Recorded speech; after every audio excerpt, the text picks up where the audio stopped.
झारखंड में जहां माले की ताकत, जेएमएम की ताकत, राजद की, कांग्रेस की ताकत मिल गई तो वो धनबाद में वहां भाजपा हाफ हो गई और बगल के बोकारो में भी भाजपा साफ हो गई। तो पूरे झारखंड ने जिस तरह से भाजपा को रोका तो बिहार क्या पीछे रहेगा? 2024 में जहां हम परिणाम ले आए, 1/4 सीटें लोकसभा के चुनाव में नीतीश जी के भागने के बाद वो बिहार ने दिया, दक्षिण बिहार में, सीमांचल के इलाके में। तो इस बार जरूर हम सब लोग मिलकर जब करेंगे तो बिहार बदलेगा। बदलाव के संकल्प के साथ, बदलाव के साझा एजेंडा के साथ हम लोग यहां से जाएंगे। अभी तो ये लड़ाई है, आगे और लड़ाई है। सब लोगों को मिलकर लड़ना होगा। ये जो एकता बनी है ये शुरुआत है। अलग अलग लड़ेंगे तो उसमें मजा नहीं आएगा। आप सबों को पार्टी की ओर से मेरा इनकलाबी सलाम। अभी बिहार में यात्राओं का दौर चला। कई यात्रा आप लोगों ने देखी है। एक यात्रा हमारे गिरिराज सिंह कर रहे थे, हिंदू स्वाभिमान के नाम पर त्रिशूल बांट रहे थे। एक यात्रा मुख्यमंत्री की चल रही थी, प्रगति यात्रा, और हमने देखा कि मुख्यमंत्री अब इस कदर घबराए हुए हैं, जनता से डरे हुए हैं, सरकार इस कदर जनता से कट चुकी है कि मुख्यमंत्री यात्रा करते हैं पुलिस के घेरे में, अफसरों के साथ, एनडीए के कुछ नेताओं के साथ। जनता से कोई लेना देना नहीं है और जनता अपनी आवाज ना उठा सके इसके लिए पूरी तैयारी है। माले के नेताओं को घर में नजरबंद कर दो, थाने में बैठा के रखो, नीतीश जी की यात्रा समाप्त हो जाए, अब इसके बाद माले के नेताओं को छोड़ देना है। पूरे बिहार में ही दिखा। बेगूसराय में हमारे छात्र नेता नौजवान सोनू फरनाज दिन भर थाने में बैठा के रखा गया। अभी अभी गया में गए थे, तारिक अनवर, शेख शाहजहां, छात्र नेता, नौजवान नेता, माले के नेता, कुणाल किशोर, विश्वविद्यालय के शोधार्थी, सबको पता नहीं क्या डर है नीतीश जी को। किसी को फतेहपुर में थाने में, किसी को बोध गया के थाने में। तो ये प्रगति यात्रा है नीतीश जी की। हमने कहा ये तो प्रगति यात्रा नहीं है, सत्ता की ये अहंकार यात्रा है। और एक यात्रा हम लोगों ने की, आप में से बहुत सारे साथी यात्राओं में शामिल रहे हैं, बदलो बिहार नया यात्रा। पूरे बिहार में हमारी यात्रा बिहार के हर कोने तक पहुंची। जब हम लोगों ने शुरू किया था नवादा के कृष्णनगर से 16 अक्टूबर को, तो हमें आज भी याद है वो दलितों के जले हुए घर, 60 साल से बसे हुए लोग, उनके घरों को जला दिया गया। मकसद क्या था कि घर जला देंगे, लोग भाग जाएंगे, उस जमीन पर कब्जा कर लेंगे। हम लोग गया से आए, हमारे जीतन राम मांझी जी का इलाका है, और उस इलाके में जहां से भी हम लोग गुजरे, दलित उत्पीड़न की एक से एक घटना। हाथ काट लिया गया, हत्या कर दी गई, जमीन से लोग बेदखल हो रहे हैं। हम लोग गए सहरसा, सुपौल में किसान लोग मिले, लड़ रहे हैं। सिर्फ गरीब की बात नहीं है, गरीब तो जमीन से बेदखल हो ही रहे हैं। किसानों की जमीन बिना मुआवजा सरकार छीन रही है। घर बने हुए थे, पूरे जिंदगी की कमाई लगा करके लाखों के घर बने हुए थे, बुलडोजर से ढहा दिया गया। कोई मुआवजा नहीं, कोई पुनर्वास नहीं। इसी पटना शहर में हमारे माले के दफ्तर के बगल में लोहानीपुर बुद्ध मूर्ति में मुसहर जाति के लोग वर्षों से रह रहे हैं। पता चला वहां भाजपा के बड़े नेता बिहार के उप मुख्यमंत्री विजय सिन्हा जी का कोई बड़ा आलीशान मकान बन रहा है और उनके मकान के इर्द गिर्द कहीं कोई मुसहर जाति के लोग दिखने नहीं चाहिए, वहां कोई ऐसे गरीब नहीं दिखने चाहिए, उन लोगों को वहां से खदेड़ दो। हम लोग गए मधुबनी के बेनीपट्टी में, जब पता चला कि बिहार के एक इमाम मोहम्मद अफरोज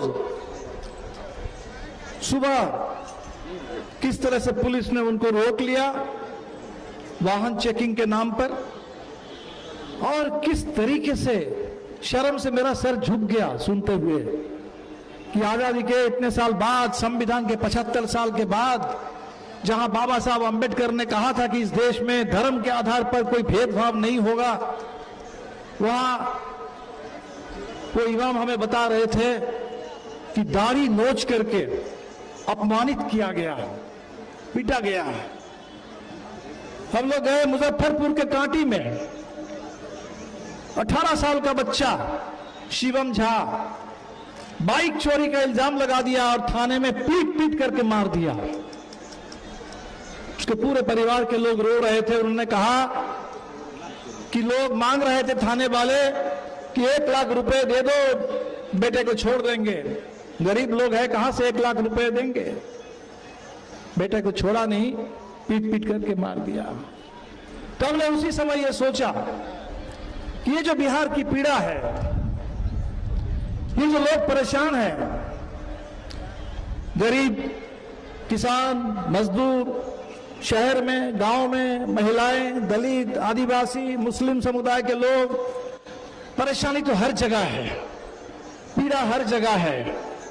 अगर इस पीड़ा को एक बदलाव की ताकत में अगर हम तब्दील कर देते हैं, अगर हम जो लोग अलग अलग लड़ते रहे हैं अपने मुद्दों को लेकर के, अभी हमारे बीपीएससी के नौजवान साथी आए, उन्होंने कहा कि आप लोगों को धन्यवाद, आपने हमें यहां रखने का मौका दिया। हमने कहा कि हमारा तो काम ही यही है, हम तो गर्दनी बाग में जितने धरना प्रदर्शन होते रहते हैं उन तमाम लोगों के मुद्दों को उठाना विधानसभा में, संसद में हमारा काम है। और हमने यही सोचा था कि अगर एक ऐसा दिन अगर हो, ऐसा कोई मौका आए कि बिहार के तमाम लड़ने वाले लोगों को एक जगह पर बुला लिया जाए, सारे मुद्दों को एक साथ ला लिया जाए, तो आज वो जो हमारी सोच थी, लोगों की आकांक्षा थी, आप लोगों को सलाम कि आपने इसको सफल कर दिया। आज बिहार के हर कोने से तमाम अपने मुद्दों को लेकर के जो आप आज यहां पहुंचे, और ये जो संकल्प पत्र बना, ये बदलाव का संकल्प पत्र बना, हर मुद्दे इसमें शामिल है। अभी हमारे बेल्ट्रॉन के साथी आए, बोले कि भाई हमारा मुद्दा कुछ कम है। हमने कहा कि कोई अगर कुछ कम है तो उसको बढ़ा देंगे। ये बेल्ट्रॉन के साथियों के साथ जो अन्याय हुआ, ये बेल्ट्रॉन के लोग बिहार में बदलाव के इलेक्ट्रॉन बन जाएंगे, बिहार में बदलाव आ जाएगा, ये काम कर देंगे। जो भी यहाँ साथी हमारे हैं, फुटपाथी दुकानदार हैं, सहारा वाले हैं जो भुगतान के लिए लड़ रहे हैं, अपने अपने मुद्दा, अपने अपने मांग, मुद्दे अनेक हैं, संकल्प एक, मुद्दे अनेक, संकल्प एक, बिहार को बदलना है। और बिहार को बदलने के लिए आज ये जो महाजुटान, यहां से हम बदलाव का शंखनाद कर रहे हैं।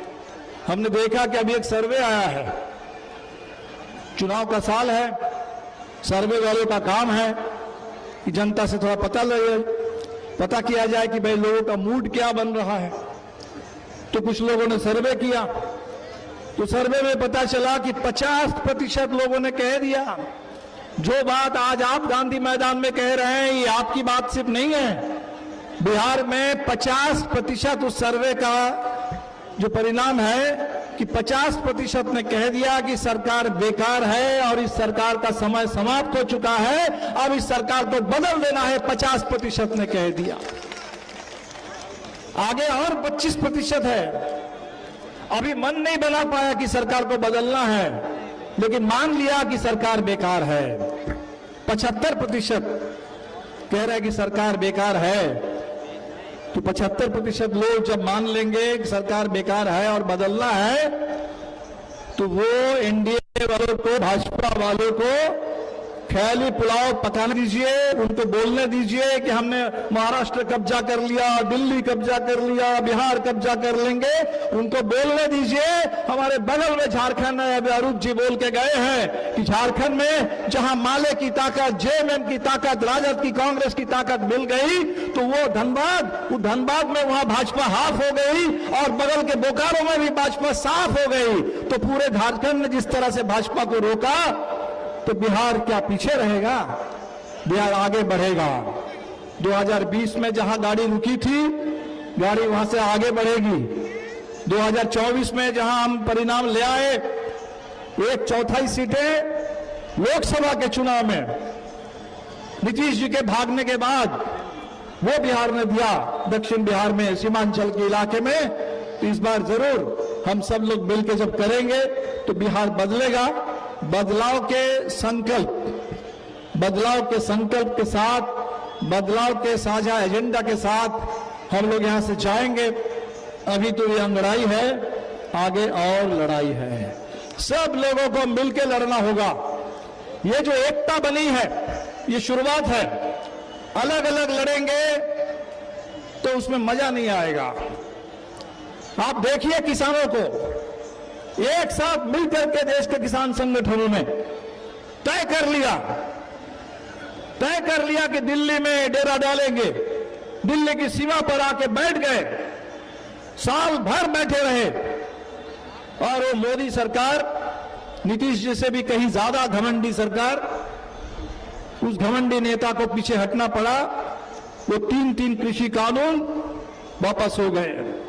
अगर वो 3 कृषि कानून पूरे हिंदुस्तान के किसान एकजुट होकर के वापस करा सकते हैं तो मैं तो कहता हूं हिंदुस्तान के और बिहार के मजदूरों से कि वो 4 लेबर कोड भी, आप भी अगर इस तरह एकताबद्ध हो जाए, आपके वो 4 लेबर कोड भी जाएंगे। और वो जो पेंशन स्कीम आपके वहां है कि पुरानी पेंशन स्कीम लागू करो, वो पुरानी पेंशन स्कीम लागू होकर के रहेगी अगर इस देश में मजदूर और किसानों की बड़ी एकता बन जाए। बिहार में विधानसभा के अंदर सब दलों ने मिलकर के प्रस्ताव पारित किया कि बिहार में आरक्षण का विस्तार होगा, 65% आरक्षण होगा, 65% आरक्षण होगा। जदयू वालों ने भी कहा, भाजपा वालों ने भी कहा, अरे आप दोनों अगर इसके लिए तैयार हैं, विधानसभा में प्रस्ताव पारित हुआ, दिल्ली में आपकी सरकार है, संसद में भी प्रस्ताव पारित कर दीजिए और संविधान के 9वीं अनुसूची में वो डाल दीजिए। तो जैसे इस देश में तमिलनाडु में 69% आरक्षण लागू है, तो बिहार का 65% आरक्षण भी लागू होकर के रहेगा बिहार के अंदर। 65 के लिए लड़ो, 65 के लिए लड़ो। ये 65% आरक्षण में दलितों का आरक्षण बढ़ेगा, वो पहुंचेगा 20। बिहार में अभी भी आदिवासी हैं। ये नहीं है कि झारखंड अलग हो गया तो बिहार से आदिवासी खत्म हो गए। कैमूर में आदिवासी हैं, चंपारण में हम गए थे, थारू जाति के लोगों को भाजपा ने ठग लिया। पूर्णिया में आदिवासी हैं, जमुई में आदिवासी हैं, बिहार के हर कोने में आदिवासी है। आदिवासियों का भी 2% आरक्षण होगा। अति पिछड़ी जातियों का खूब नाम लेते हैं। कर्पूरी जी को भारत रत्न दे करके कहते हैं कि हमने कर लिया काम पूरा। आपने कुछ नहीं किया, आपने कुछ नहीं किया। कर्पूरी जी के रास्ते पर आप लगातार उनको अपमानित कर रहे हैं, आरक्षण खत्म कर रहे हैं। ये जो तय हुआ 65% आरक्षण में, उस 65% के आरक्षण में बाकी अगर 20 दलित को, 2 आदिवासियों को, 22 और 43% आरक्षण, जिसमें 25% अति पिछड़ी जातियों को और 18% अन्य पिछड़ी जातियों को, ये जो आरक्षण का फॉर्मूला तय हुआ है, लड़िए इस बात के लिए लड़िए। अलग अलग लड़ने से कुछ नहीं होने वाला है। एक साथ मिलकर के बिल्कुल लड़िए कि ये डबल इंजन का धोखा हमें मंजूर नहीं है। बिहार के 65% आरक्षण को आप 9वीं अनुसूची में डालो और लागू करो इस बिहार के अंदर। ये बिहार की मांग है।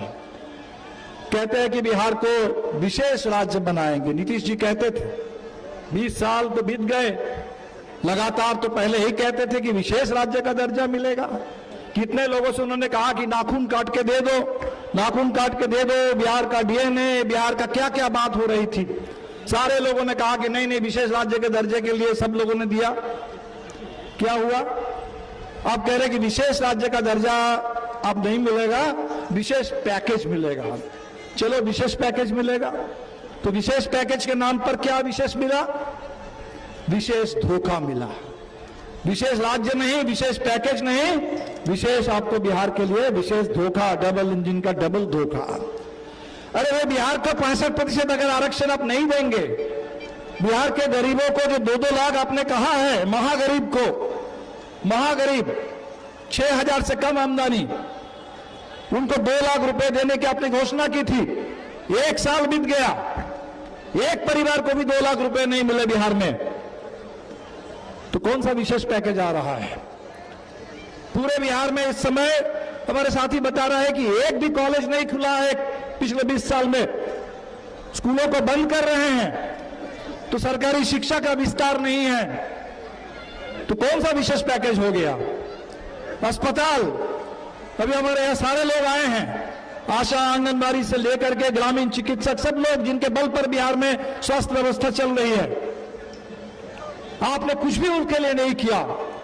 तो अगर बिहार के स्वास्थ्य के लिए, चिकित्सा के लिए, बिहार में शिक्षा के लिए नहीं किया जाएगा, पक्का मकान नहीं सबकी गारंटी होगी, तो कौन सा विशेष पैकेज है? हवाई अड्डा बन जाने से 1-2 और हवाई अड्डे बन जाएंगे, कुछ सड़कें बन जाएगी, तो बिहार के लिए विशेष पैकेज हो जाएगा? ये विशेष पैकेज के नाम पर ये विशेष धोखा है। हमें तो चाहिए कि बिहार में ये जो सारे सवाल आज आप लोगों ने उठाए हैं, इन सवालों पर काम हो, यही बिहार के लिए विशेष पैकेज होगा। जाति के आधार पर आरक्षण था, उसको खत्म कर रहे हैं, हजारों तरीके ढूंढ लिए हैं, हजारों तरीके ढूंढ लिए हैं आरक्षण में कैसे कटौती की जाए, कैसे उसको बाईपास करके, लैटरल एंट्री करके किसी को घुसा दिया जाए, जाति के बजाय किसी दूसरे आधार पर लोगों को आरक्षण दे दिया जाए। हर तरह के अतिक्रमण हो रहे हैं, लेकिन हमें रोजगार जो है वो तो जाति के आधार पर नहीं है। रोजगार जो मिलता है वो रोजगार सुरक्षित नहीं है। उस रोजगार में हमारे पास कोई सम्मान नहीं, कोई पहचान नहीं, कोई जीने लायक वेतन नहीं। मांग तो इसलिए उठ रही है कि सरकार ने खुद तय किया कि मिनिमम वेज है, तभी कहते हैं कि 26,000 रुपए होने चाहिए। तो मिनिमम वेज आप ही तय करते हो, मिनिमम सपोर्ट प्राइस आप ही तय करते हो, तो मिनिमम वेज किसी को देते नहीं। मनरेगा में जो मजदूरी है वो बढ़ी नहीं। रसोईया के लिए 1650 पिछले 23 साल से स्कीम चल रही है, 22-24 साल से, और आज भी 1650 रुपए। तो ये मजदूरी अगर नहीं बढ़ेगी, मिनिमम वेज अगर हमको नहीं मिलेगा, हमारे फसल की गारंटी शुदा मिनिमम सपोर्ट प्राइस, वो कीमत अगर हमें नहीं मिलेगी, तो कौन सा विशेष पैकेज है? तो पूरे बिहार में हमें अपने इन मुद्दों को साथ लेकर के लड़ना होगा कि मैं बिहार को ये चाहिए, विशेष पैकेज के नाम पर धोखा, इसके नाम पर धोखा, उसके नाम पर धोखा। बहुत हो गया है, बहुत हो गया है। 20 साल का समय कम समय नहीं है। बार बार लोगों ने मौका दिया, बार बार मौका दिया है कि चलो ठीक है, एक बार और नीतीश जी को देखा जाए। और नीतीश जी मतलब क्या? नीतीश जी मतलब अब तो भारतीय जनता पार्टी, दाएं बाएं ऊपर नीचे आगे पीछे भाजपा ही भाजपा है। तो भाजपा की जो साजिश है कि बिहार में सत्ता कब्जा करो, और बिहार में सत्ता कब्जा करके क्या करना चाहते हैं? क्या करना चाहते हैं बिहार में सत्ता कब्जा करके? कि बिहार में पूरी तरह से लूट का राज हो, पुलिस का राज हो। वो जो सामंती रोब-दाब था, वो जो सामंती उत्पीड़न का जमाना था, जिसको पीछे छोड़ते हुए बिहार आगे बढ़ा है, फिर से बिहार में उसी सामंतवाद को थोप दो। गांव गांव में सामंतवाद ले आओ, महिलाओं को घर में रोक दो, दलितों का उत्पीड़न करो, हत्या कर दो, मूछ रखने पर मार दो। ये जो दलित उत्पीड़न की घटनाएं, ये जो पूरे बिहार में मॉब लिंचिंग, ये जो हुआ है मोहम्मद फिरोज के साथ, बिल्कुल इसी को बना दो नियम। बिहार में ऐसा ही होता रहेगा। तो बिहार को प्रयोगशाला बनाना चाहते हैं, प्रयोगशाला, नफरत के लिए, दमन के लिए, उत्पीड़न के लिए, बुलडोजर राज के लिए। तो बिहार ने तय किया है कि बिहार को वो प्रयोगशाला बनना नहीं है। बिहार हमेशा हमेशा किस चीज का प्रयोगशाला रहा है? संघर्ष का, आजादी के लिए। आज हमने यहां वो गीत गाया 1857 में, जो हमारे उस दमर के 1857 के लोग गाते थे। अजीमुल्लाह, उन्होंने लिखा, हम हैं इसके मालिक, हिंदुस्तान हमारा। ये वही गीत है जो पीर अली के जमाने में, कुंवर सिंह के जमाने में, अमर सिंह के जमाने में, पूरे आपके मध्य बिहार में, उत्तर प्रदेश में, दिल्ली में गाए जाते थे उस समय। ये वो गीत है। बिहार वो जगह है जहां से वो आवाज उठी थी, वो पूरा आजादी की भावना जगी थी। बिहार वो प्रदेश है जहां गांधी आए और यहां आकर के किसानों के नेता बने चंपारण से, और पूरे हिंदुस्तान के आजादी के आंदोलन में किसान आगे बढ़ने लगे। वो प्रदेश है। उस समय तो बिहार झारखंड सब एक था, जहां बिरसा मुंडा थे, जहां तिलका मांझी थे, जहां सिद्धो कानू थे, जहां से अबुआ राज अबुआ दिसुम का नारा उठा कि ये देश हमारा है, राज हमारा होगा। तो बिहार जहां भगत सिंह को बटुकेश्वर दत्त मिल जाते हैं, बिहार जहां स्वामी स्वाजानंद सरस्वती आकर के किसानों के जमींदारी के खिलाफ वो आंदोलन खड़ा कर देते हैं, जहां नक्सलबारी के बाद master Jagdish, comrade Rameshwar Yadav, comrade Ram Naresh Ram मिलकर के पूरे सामाजिक न्याय के लिए, बराबरी के लिए, बदलाव के लिए, मुक्ति के लिए आंदोलन छेड़ देते हैं। जहां जगदेव प्रसाद, बिहार लेनिन लोग कहते हैं, शहादत देते हैं लड़ने के लिए। ये वो प्रदेश है संविधान के लिए, आजादी के लिए लड़ने वाला। और इसीलिए बिहार कभी भी सिर्फ अपने लिए नहीं सोचता। जब जब बिहार लड़ा है, पूरे देश के लिए लड़ा है, पूरे देश के लिए। और आज हमारा संविधान जब खतरे में है और देश की आजादी खतरे में है, सिर्फ संविधान खतरे में नहीं है, संविधान जिस आजादी के आंदोलन से निकला वो आजादी आज खतरे में है, वो राष्ट्रीय स्वाभिमान आज हमारे खतरे में है। अब जरा सोचिए, हमारे मोदी जी गए थे अमेरिका में, अमेरिका के राष्ट्रपति के साथ बैठे हुए, मोदी जी बगल में बैठे हुए हैं और ट्रंप जो मर्जी बोले जा रहा है भारत के बारे में, मोदी जी वहां बैठ करके गिड़गिड़ा रहे हैं। हमारे देश के मजदूरों को, एक जमाने में इन लोगों को मजदूर चाहिए था तो इसी बिहार से गिरमिटिया मजदूर लोग कहते थे, जहाजों में भर करके ठूस करके ले जाते थे अपने अपने जगह में काम कराने के लिए। तो बिहार के मजदूर, देश के मजदूर, गरीब मजदूर यहां से गए और आज उनको मजदूरों की जरूरत नहीं है। आज वो चाहते हैं कि बस हम मुनाफा कमाए, दुनिया में बाजार हमारा हो, और भारत के मजदूरों को हथकड़ी, पैर में बेरी लगा करके गुलाम की तरह, अपराधियों की तरह उनको भेजा गया वापस। और मोदी जी के पास इतनी भी हिम्मत नहीं है। छोटे छोटे मुल्कों ने कहा कि अन्याय हम बर्दाश्त नहीं करेंगे, मेक्सिको ने इनकार कर दिया, कोलंबिया ने इनकार कर दिया, और मोदी जी कहते हैं कि हम विश्व गुरु हैं, 56 इंच का सीना है और घुटना टेकते हैं। ये मोदी सरकार घुटना टेकेगी अमेरिका के आगे और बिहार चुपचाप बैठ करके देखेगा? बिहार बिल्कुल नहीं देखेगा। ये कुंवर सिंह का बिहार है, ये बिहार बिल्कुल यहाँ शेख पीर अली का बिहार है, 1857 का, 1942 का बिहार है, 47 का बिहार है।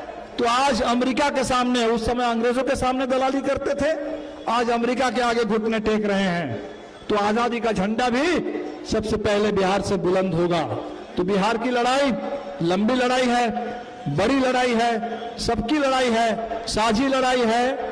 वो संविधान जिसके बारे में आज बोल रहे हैं अमित शाह, बोल रहे हैं कि भाई जब संविधान के 75 साल पूरे हो रहे हैं, बाबा साहब के बारे में अपमानजनक टिप्पणी उस संसद में खड़े होकर के, इसको बर्दाश्त किया जाएगा? ये अपमान बर्दाश्त किया जाएगा? हम लोगों ने जब यहां लिया पूरे बिहार के अंदर कि संविधान का पहला पन्ना, संविधान का वो उद्देशिका, उसको गांव गांव ले चलो, घर घर ले चलो, बाबा साहब का वो संविधान, जिस संविधान ने कहा है कोई भेदभाव नहीं होगा, धर्म के आधार पर, जाति के आधार पर, भाषा के आधार पर, और सबके लिए बराबरी, सबके लिए न्याय, सबके लिए आजादी, सबके बीच में भाईचारा, उसकी गारंटी होगी। हमने जब उसको लेकर के पूरा अभियान चलाया, इसी फुलवारी शरीफ में कॉमरेड गोपाल रविदास जी एक चुने हुए विधायक हैं, दलित विधायक हैं, और नीतीश जी ने, मोदी जी ने ऐसी सरकार बना रखी है, गांव में ऐसा दबदबा है कुछ सामंती ताकतों का, कुछ बड़े लोगों का, उनको स्कूल का उद्घाटन करने से रोक देते हैं, गाली देते हैं। वहां गाली देते हैं अमित शाह, अंबेडकर को गाली देते हैं सड़क वहां संसद में, और यहां अंबेडकर की मूर्तियों पर हमले होते हैं, तोड़े जाते हैं, दलित विधायकों के ऊपर हमले होते हैं, दलित सांसद के ऊपर हमला होता है। क्या हो रहा है बिहार में? तो इसीलिए बड़ी लड़ाई है, और बड़ी लड़ाई के लिए बड़ी एकता चाहिए। आज ये शुरुआत है, आप सभी लोग आए, हर कोने से आए, और आपने ये माहौल बनाया। इतनी बड़ी एकता, ये महाजुटान, इसको जारी रखिए, इसको आगे बढ़ाइए। सब लोग जब मिल करके हम लोग लड़ रहे हैं, ये मिल करके अगर लड़ेंगे तभी बात बनेगी।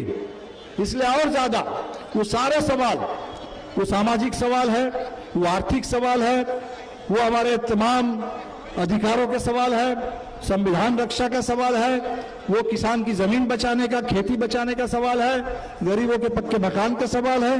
वो सारे सवाल मिल करके लड़ेंगे तो हम लोग हासिल करेंगे अधिकारों को।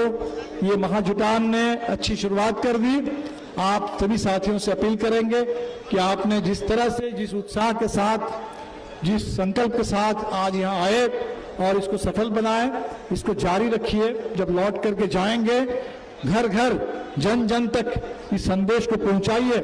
बदलाव का जो शंखनाद हुआ है गांधी मैदान से, वो आवाज दिल्ली तक पहुंचेगी, लेकिन ये बिहार के हर गांव में, हर गरीब के घर में, वो जो 25% लोग जो सरकार को बेकार मानते हुए भी अभी सरकार को बदलने वाला निर्णय नहीं ले पाए, उनको भी तैयार करना है। और इस बार बिल्कुल इस सरकार को बदलना है। बदलो सरकार, बदलो बिहार। व्यवस्था बदलनी है, नीतियां बदलनी है, और बिहार में पूरा अधिकार चाहिए। तो आज के शानदार कार्यक्रम के लिए आप सभी साथियों को बहुत बहुत बधाई और आपका इनकलाबी सलाम। जय भीम, लाल सलाम।